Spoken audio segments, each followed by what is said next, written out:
Sa Cainta Rizal, pinipilahan naman ang mga tindahan ng kakanin na pampaswerte rin daw sa bagong taon. Magbabalita si Hannibal Talete. Madaling araw pa lang, abalang-abala na sa tindahan ng kakanin ni Aling Kikas sa Cainta Rizal. May naghahalo ng malagkit, saka ilalagay sa pugon. Double time sila dahil sa labas ng tindahan, mahaba na ang pila. Pag peak season, ay ang 31, ganyan talaga. Parang naging tradisyon na rin ang pila ng mga tao. Pinakamabenta ang bibingka na 290 hanggang 670 pesos ang bilao. Depende sa laki. 120 hanggang 300 pesos naman ang suman.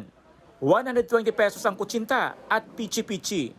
Madaling araw pa lamang pinipilahan na ang mga kakanin dito sa bahagi ng Cainta Rizal. At marami at iba't ibang klaseng kakanin dito sa bahagi ng Cainta Rizal, ano? Pero isa sa mga target nilang bilhin, ang bibingka. Gaano ba kasarap ang bibingka dito sa Cainta Rizal? Tara, tikman natin.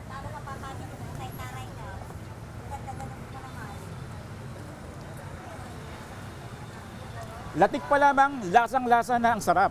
At yung malagkit na kanin, nanunuot yung latik doon. Kaya ramdam mo ang sarap at linamnam. Naghahain ng kakanin sa medianoche para raw lalong magdikit at tumibay ang samahan ng pamilya. Kaya ang mga customer ng Aling Kikas, patibayan din sa pila. Alas 3 pa po kahapon ng hapon po. Bakit naman ang aga niyong pinipilahan itong Kikas? Kasi po pag inabot na po kami ng gabi po, mahaba na po yung pila po eh. Binabalik-balikan naman po namin. Taon-taon po ito. Akala ko, pinakamaaga na ako. Walas, ando na sa loob na pala ng munisipyo. Nakasanayan na namin yun eh. Tradisyon na yun. Saka iba kasi yung ano nila eh, yung makunat-kunat na masarap talaga ang pagkakaluto nila. Ang ibang dumayo, nagdala pa ng upuan. Alam ko po mahaba talaga. Mahaba yung pila. Kasi last year ganun din eh. Pero ngayon mas medyo organized kasi may number na. Siyempre, happy rin ang iba pang tindahan ng kakanin dito sa kahabaan ng A. Bonifacio Avenue sa Cainta. Kapatid, para sa 1PH, Hannibal Talete, News 5.